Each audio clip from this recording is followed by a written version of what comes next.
বাইরে তালিকা পিতামাতার নাম ঠিকানা সহ আমরা ঝুলিয়ে দেওয়ার ব্যবস্থা করব। আমরা আশেপাশে বিভিন্ন রাজনৈতিক দলের নেতা কর্মী যে অপকর্মগুলো দেখতে পাচ্ছি, যেগুলোর জন্য মানুষের জনজীবন আবার অতিষ্ঠ হয়ে উঠেছে, যে চোর বাটপার চাঁদাবাজ হুমকিদাতা, তার নাম আমরা স্পষ্ট করে বলব। আজকে উদাহরণস্বরূপ একজনের নাম বলে যাচ্ছি, এরপর তালিকা ঝুলিয়ে দেওয়া হবে। বাংলাদেশের প্রত্যেক জেলা উপজেলা ইউনিয়ন ওয়ার্ডে সকল অপকর্মকারীদের তালিকা পিতামাতার নাম ঠিকানা সহ আমরা ঝুলিয়ে দেওয়ার ব্যবস্থা করব। এই বাংলাদেশে আর কাউকে শেখ হাসিনা হয়ে উঠতে দেওয়া হবে না।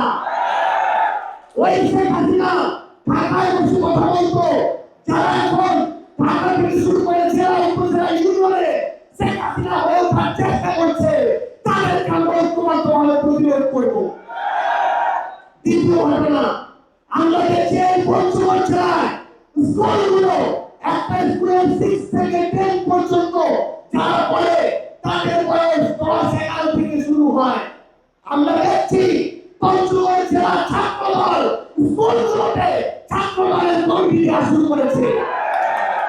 যেই সাহস শেখ হাসিনা এবং তার ছাত্রলীগ করতে পারেনি, সেই সাহস 24 পরবর্তী বাংলাদেশে ছাত্রদল করা শুরু করেছে।